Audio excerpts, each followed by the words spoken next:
How does one defeat a demon prince? Demon princes are born from the darkest desires of the universe. They are masters of the grand entrance, heralds of glorious damnation. They are inevitable. And yet one made the fatal mistake of interrupting a very important man during a very important party. This is the story of a man with a pen, a guest list, and absolutely no patience for uninvited cosmic horrors. Hive World Vendetta Prime. Isolated by warp storms for 400 years. No astropathic communication, no imperial ties, no contact whatsoever with the wider galaxy. In isolation, strange things happen to human societies. They develop peculiarities. Vendetta Prime developed the most elaborate, convoluted, and mind-numbingly detailed social hierarchy in imperial history.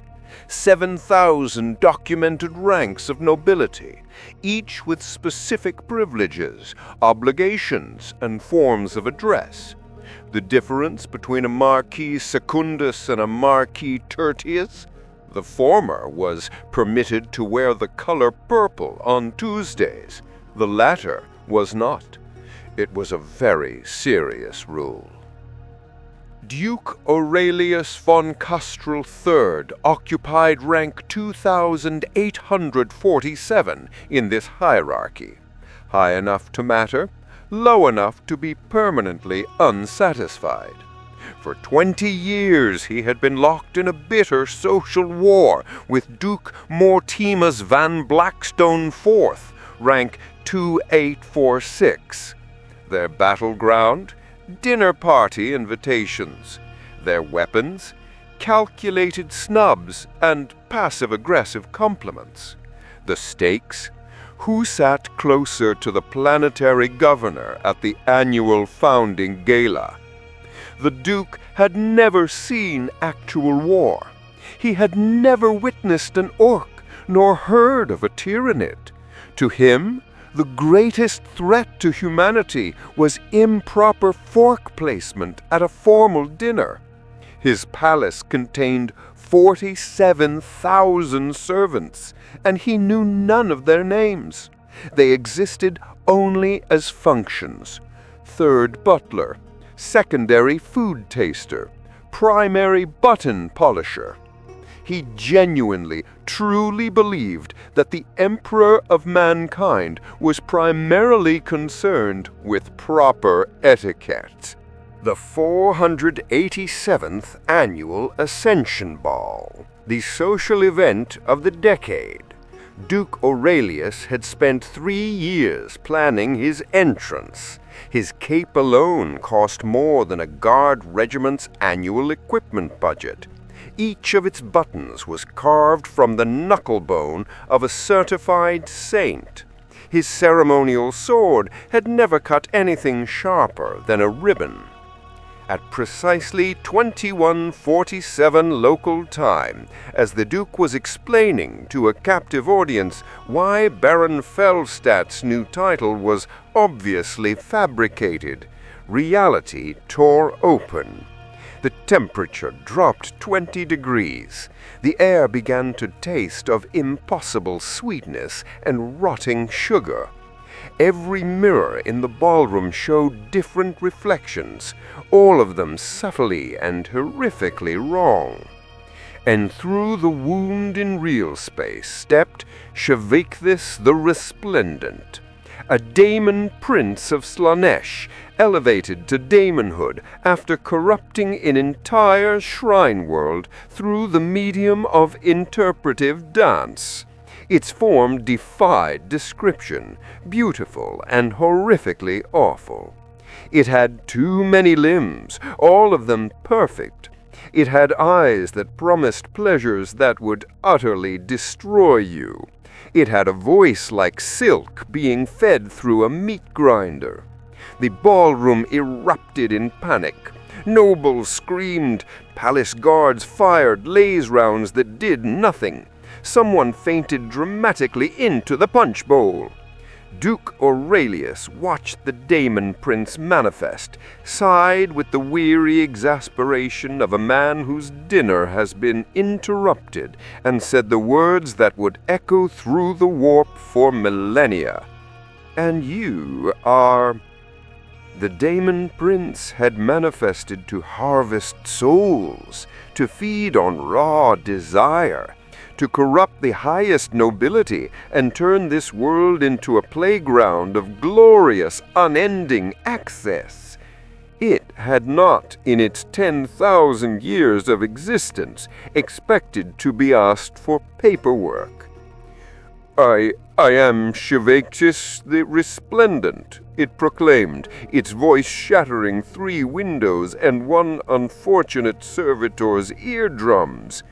"Daemon Prince of the Dark Prince, renderer of veils, dancer in the—" Yes, of course," the Duke interrupted, raising his monocle to his eye. "But what is your title? Your actual, recognized title? Are you a baron? A count? Do you have the documentation?" The Daemon Prince had tortured inquisitors. It had seduced space marines. It had made entire planets scream in unified, agonized ecstasy. No one had ever asked it for paperwork. I am a prince," it ventured, its perfect voice somehow uncertain. "A prince of what?" The Duke examined the Daemon Prince through his monocle as if studying a poorly dressed gatecrasher. "Which system? Under whose authority? The administratum has very specific requirements for princely titles. Article 7, subsection 4 of the Nobility Authentication Act. Surely you're familiar with it." The glorious massacre the Daemon had planned was suddenly feeling very far away. Sh'vaek'thyss tried its usual approaches. They had never failed before. First, temptation. It offered the Duke power beyond imagining, the ability to reshape reality with a single thought. "I already have power," the Duke replied, not looking up from his suspiciously vibrant wine. "I am a duke. I can have anyone in this room flogged for using the wrong salad fork. What precisely are you offering that I don't already possess?" The Daemon offered immortality. "My bloodline is immortal," the Duke sniffed. "The von Kastrell name has endured for 6 millennia. I am, in effect, eternal through heredity. Besides, have you seen what actual immortality does to one's skin? Absolutely ghastly." The Daemon offered knowledge of the warp's infinite and terrible mysteries. "Unless this knowledge includes some particularly juicy gossip about Duke Van Blackstone's illegitimate son, I am not interested." The Daemon Prince changed tactics. If temptation failed, fear would not. Its form shifted, melting away the illusion of beauty to reveal its true horror, a writhing thing of infinite mouths and impossible angles, each surface both captivating and nauseating. The Duke squinted. "Is this supposed to be intimidating? You look like what happens when the serving staff interbreeds.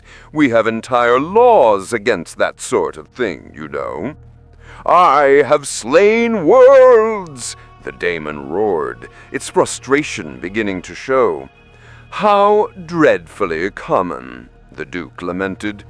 "Any brute can destroy things, but can you host a dinner party for 300 with only 2 days' notice? Can you remember the dietary restrictions of every noble house, while simultaneously ensuring your rivals' table settings are slightly but noticeably inferior? I think not." The Daemon Prince's perfect, ageless composure began to crack. Duke Aurelius gestured languidly, and his master of protocol appeared at his side. "This entity," the Duke began, "claims to be a prince. Please verify its credentials." The master of protocol, a man who had memorized every noble genealogy in the sector, approached the Demon Prince with a tome the size of a small child.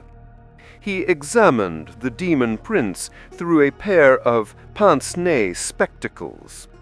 "I find no record of any Sh'vaek'thyss in the registry of authenticated nobility," he announced after a moment.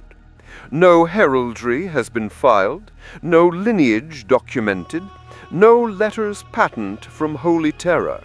This is, by all official metrics, an impostor." "I am a Demon Prince," Sh'vaek'thyss shrieked, reality bending around its rage. "I need no mortal verification."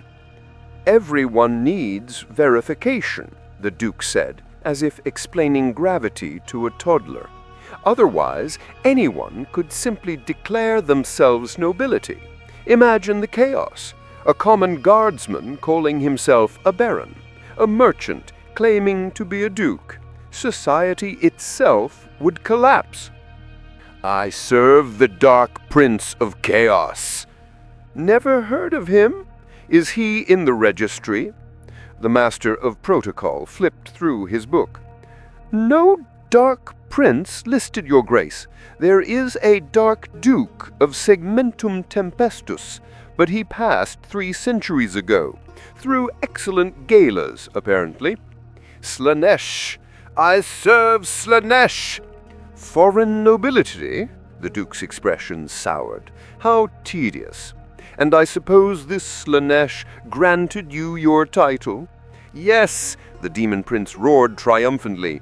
"Without consulting the proper imperial authorities? Without filing the appropriate forms? Without paying the required succession fees?" The Duke stood, genuinely and profoundly offended for the first time that evening. "That's not how succession works. That's not how any of this works." The Duke began what he called a basic education in proper social structure. He had charts brought out, massive hand-painted genealogical trees showing the 400-year history of Vendetta Prime's nobility. Each branch was meticulously annotated with titles, marriages, famous scandals, and notable fashion crimes. "You see," he explained to the increasingly bewildered Daemon Prince, pointing a slender finger at a name. "Baron Rothschild, there, 3rd branch, 2nd tier. He earned his title through marriage to Countess Eliza.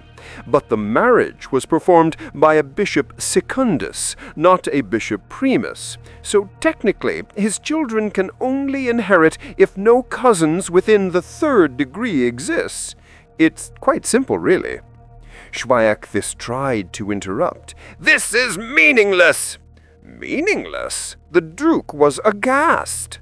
"My dear creature, this is civilization. This is the very fabric of order that separates us from the animals, and apparently from whatever you are." "I am perfection incarnate!" "You can't even dress properly," the Duke countered. "Look at you. All those limbs, and not one of them knows how to tie a proper cravat. And that color scheme, purple and pink, together. What are you, an advertisement for a brothel?" The Daemon Prince had been insulted by Primarchs. This somehow hurt more. The Duke continued his lecture. For 3 hours, he explained the difference between inherited and earned titles, the proper forms of address for each of the 7,000 ranks, why earls were permitted to wear swords on Thursdays, but viscounts were not. The nobles in the ballroom had stopped panicking. They were taking notes. Occasionally, someone would raise a hand. Your Grace, can a Marquis Thirtius marry a Baron Secundus without losing rank? Only if witnessed by 3 counts and a Bishop Primus. Do keep up, Ferdinand. The Daemon Prince stood there, a being of infinite power and malice, forced to listen to the most excruciatingly boring lecture in galactic history. It couldn't leave. That would be admitting social defeat. It couldn't kill everyone. That would merely prove the Duke's point about it being an uncultured brute. So it stood there, and it listened, and slowly, impossibly, it began to feel something it had never felt before in 10 millennia of existence. Inferior. The daemon hadn't invaded the Duke's mind. The Duke was invading its.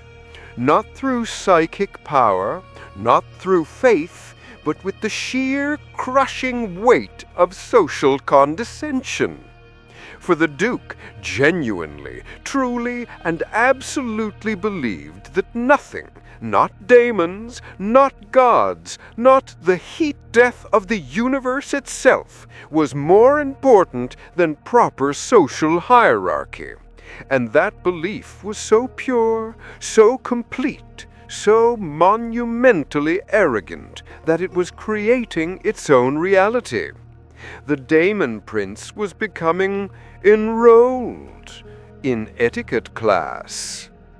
The Duke, having concluded that the Daemon Prince was obviously new money attempting a desperate social climb, decided that he should enroll the Daemon Prince.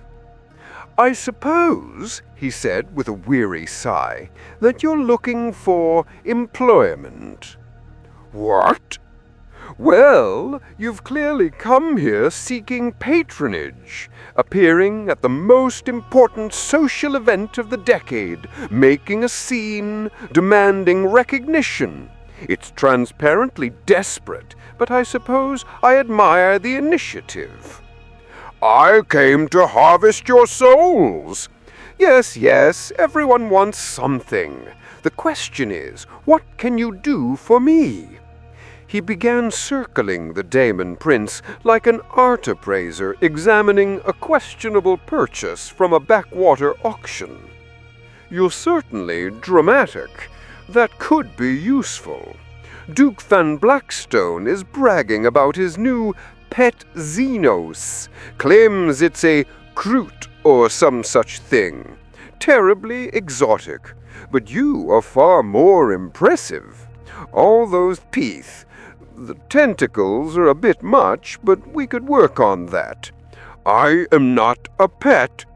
"Of course not," the Duke agreed smoothly. "You'd be a majordomo, or perhaps my master of ceremonies. You clearly have a flair for making an entrance." The Daemon Prince tried to corrupt the Duke with infinite pleasure. The Duke critiqued the vision's artistic composition and suggested better lighting. The Daemon Prince showed him nightmares of endless, soul-shattering agony.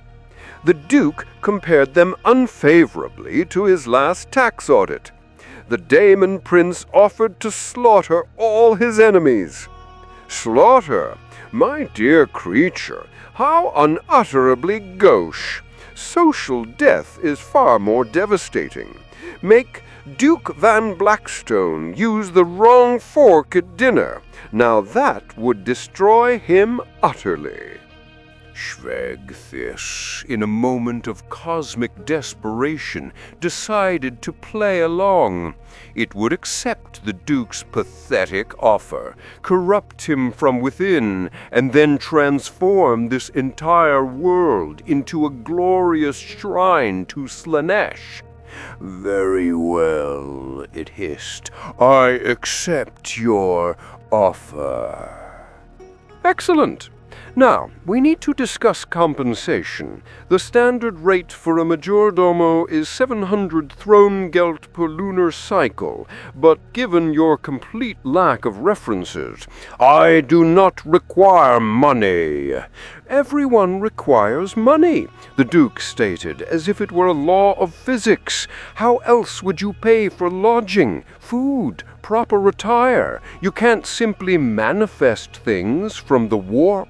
I can literally do exactly that.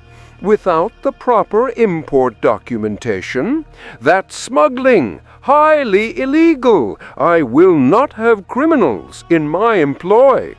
The negotiation continued for 2 hours. The Duke insisted on standard employment terms, background checks, verifiable references, a 90-day probationary period. You'll need to join the Majordomo's Guild, of course. The what? The Guild, the Duke repeated slowly. The union. Their rules are very strict. You can't simply be a Majordomo. There's an apprenticeship. There are examinations. There are continuing education requirements on silverware placement. I have existed before your species evolved a spine. Experience without certification, the Duke said coolly, is just amateurism.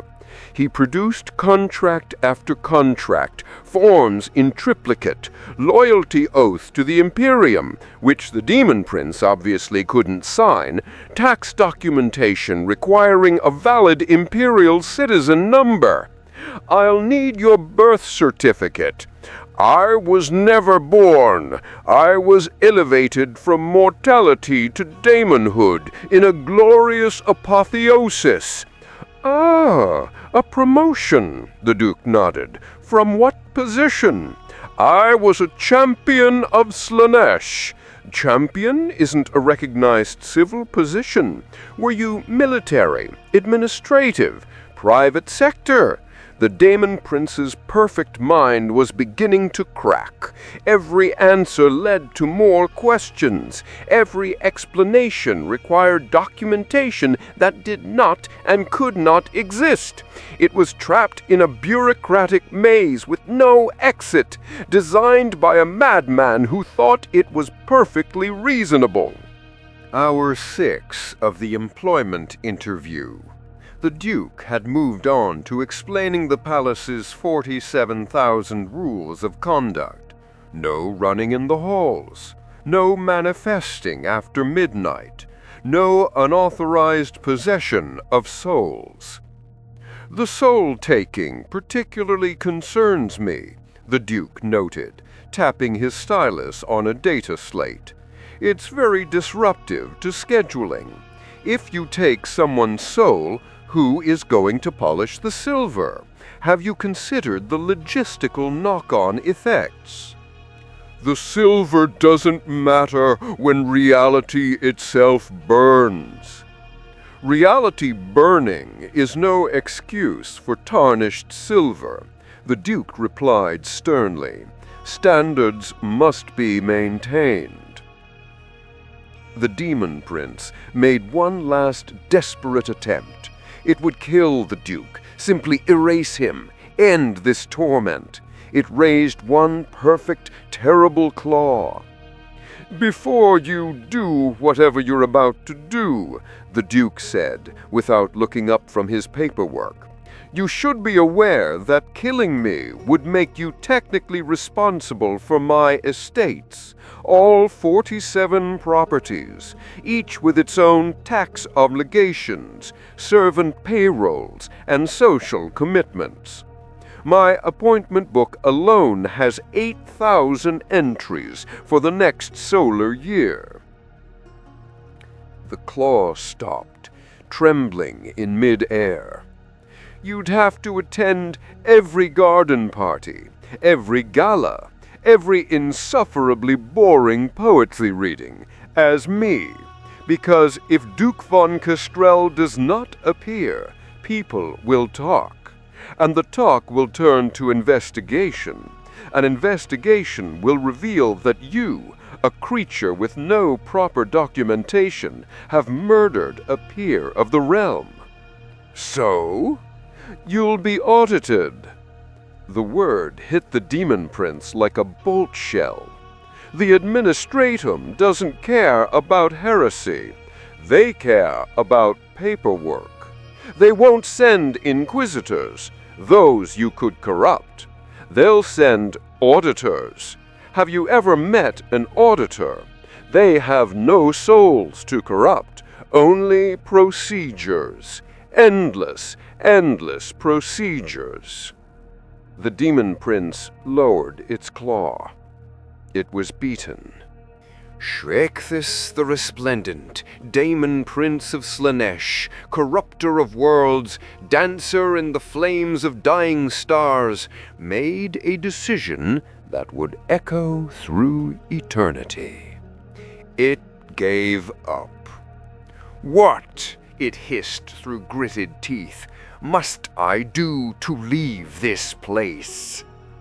"Leave?" The Duke seemed genuinely puzzled. "But we haven't finished your orientation. There are still 12,000 rules to cover. And then there's the uniform fitting." "Please," the daemon begged, the sound tearing at the fabric of reality. "I will do anything, grant any wish. Just let me return to the warp." The Duke considered this, tapping a finger against his chin. "Well, you have wasted a considerable amount of my time. The ball is ruined, the guests are traumatized, and the carpet will need replacing. Is that ichor? Do you have any idea how difficult ichor is to get out of Vostrolian silk?" "I will pay any price." "I don't want your money," the Duke said dismissively. "As we've established, you don't have any. But you have put me in a difficult position. People have seen you. They know you claimed to be a prince. If you simply vanish now, what will they think? That Duke von Kastrell couldn't verify a simple title? That I was fooled by an obvious impostor? Then what do you want?" The Duke smiled. It was the smile of a man who had just won a game the other player didn't even know they were playing. "You must accept a title, a proper one, from me." "What? If I grant you a title, then you become legitimate. You become part of the system, no longer a social embarrassment. You'll be—" He turned to his master of protocol. "What is the lowest available rank in the peerage?" The master of protocol consulted his tome. "That would be a barony, Your Grace. Specifically, the barony of the Western Washroom Annexed, third stall. It's been vacant since Baron Fitzgerald's unfortunate incident with the waste recycler." "Perfect," the Duke declared. "I hereby grant you the title of Baron. Congratulations." The Demon Prince recoiled as if struck. "I cannot accept a mortal title."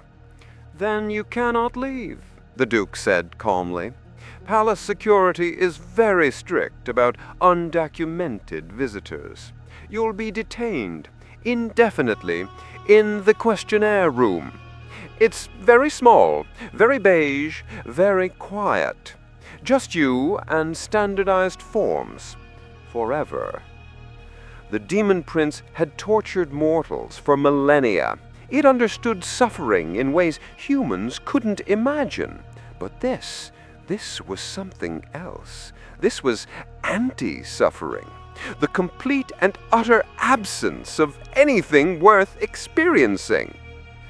"If I accept this title—" "Then you're free to go," the Duke said breezily.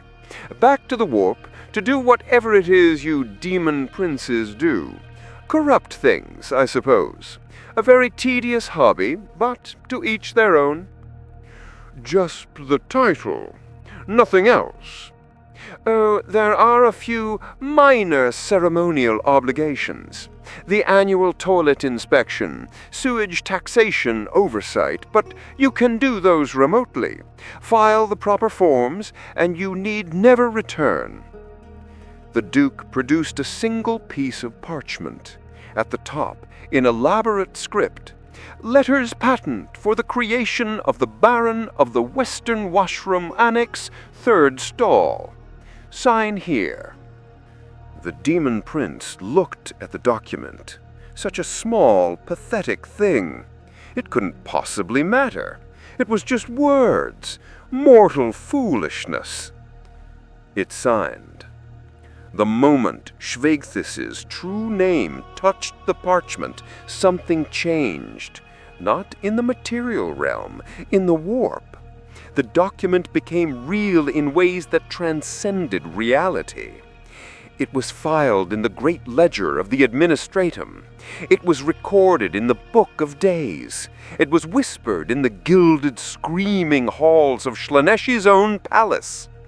The Demon Prince was now, officially, bureaucratically, and eternally, Baron Sh'vaek'thyss of the Western Washroom Annexed, 3rd stall. The Demon Prince fled.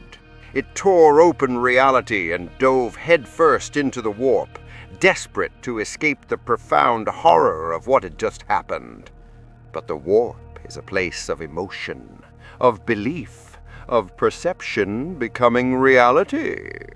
And every demon, every spirit, every god felt the change.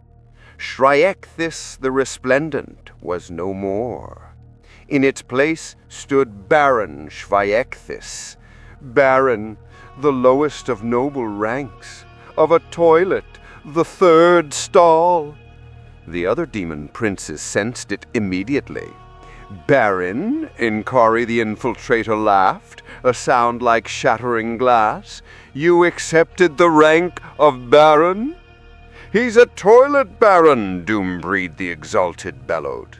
Even Slaanesh noticed.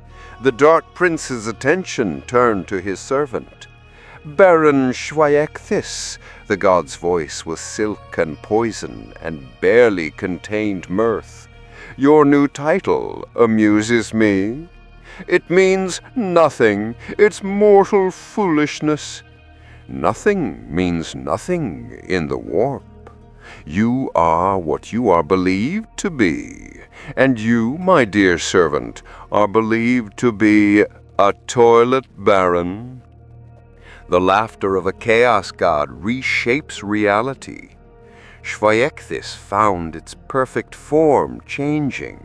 It was still a demon prince, still powerful, still immortal, but now it had a small, nagging, bureaucratic responsibility. Every time it tried to manifest, it could only appear in washrooms, specifically the 3rd stall in any given location. Its corrupting influence now corrupted plumbing. Its whispers of temptation became gurgles in pipes. Its offers of dark power came with the faint scent of industrial cleaning products. Duke Aurelius von Kastrell III completed his paperwork. The letters patent were filed, the tax rolls were updated. Baron Sh'vaek'thyss was now officially part of the imperial nobility, the lowest part. The Duke returned to his guests. "Well," he announced, "that was thoroughly unpleasant. A demon prince at my ball, without even bringing a gift. The absolute gall." Duke Van Blackstone, his rival, raised a tentative hand. Aurelius, you just turned a demon prince into middle management. Lower management, actually. Toilet oversight is barely administration." The party resumed. The band struck up a waltz. Servants cleaned the ichor. The Inquisition eventually quarantined the entire planet, with Inquisitor Karamazov's report simply stating, "Whatever is wrong with that world, I don't want it spreading." The lesson is written in the Ledger of the Lost, filed in triplicate. The Duke didn't defeat the Daemon Prince with faith or with strength. He defeated it with the only force more soul-crushing than chaos itself: bureaucratic condescension. Sh'vaek'thyss sought to corrupt through temptation. The Duke corrupted through paperwork. The Daemon promised power. The Duke provided a title so small, so insignificant, so precisely demeaning, that accepting it was a fate worse than death. And here's the truth that should terrify every servant of chaos. The Duke wasn't being clever. He just genuinely, honestly believed that proper documentation was more important than Daemon princes. In the warp, Baron Sh'vaek'thyss of the Western Washroom Annexed, third stall, continues to exist. But every whispered temptation comes with the echo of divine laughter. Every manifestation smells faintly of bleach. It learned what every citizen of the Imperium knows.